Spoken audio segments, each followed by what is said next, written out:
माझा आजचा अनुभव शिवनेरी. शिवनेरीच्या पायऱ्या चढत होतो. चढत असतानाच एक कुटुंब सोबतच चाललं होतं. एक आजी सर्व कुटुंबाच्या मागे होती. खूप मोठं अंतर पडलं होतं तिच्या माणसांमध्ये. तेवढ्यात तिची नात मागं फिरली आजीच्या दिशेने. आजीनं तिला आपल्या सुरकुतलेल्या थकलेल्या हातांनीच येऊ नकोस ग, जा पुढे तू म्हणून खुणावलं. ती मुलगी तिथेच थांबली. मला आजी त्या क्षणी हेकट स्वभावाची वाटली. मी म्हटलं, येऊ द्या ना आजी, नात येते घ्यायला तर. नको ग बाई, जिथं जिजाऊनं कर्तबगार शिवबाला जन्म दिला, महाराष्ट्राला सळसळत्या रक्ताचा इतिहास दिला, तिथं या धावणाऱ्या रक्ताला आपण असं थांबवत गेलो तर त्यांच्या पावलांना अडखळण्याची सवय नाही का होणार? मलाही आधाराशिवाय जगणं अवघड होईल. मी हसतच म्हटलं, आधार घेण्याचंच वय आहे तुमचं. आजी म्हणाली, मला नाही गरज वाटत अजून. या आधाराच्या हातांची सवय लागली तर बाई, जे मी करू शकते ते रोजचं कामही होणार नाही माझ्याकडून. आजीच्या शब्दात जीवनाचे तत्व होतं, सार होता आणि खरंही होतं ते. माणसाला एकदा आधार आणि सहानुभूती मिळवण्याची सवय लागली तर जी कामं करण्याची क्षमता असते तीही थांबून जाते. कोणाकडून मदतीचा हात मिळत असेल तर ते कमकुवत होण्याचंच लक्षण असतं. अर्थात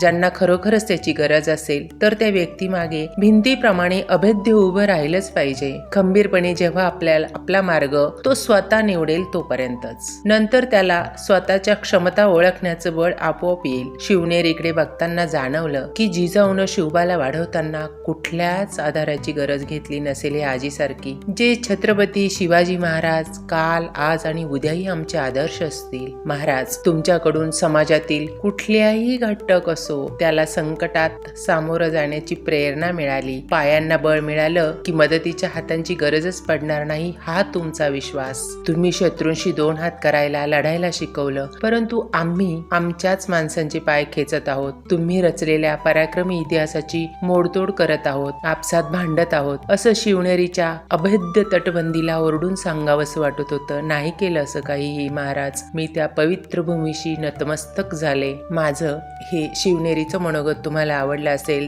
तर लाईक, शेअर आणि सबस्क्राईब करा. कृष्णा अर्पणमस्तु.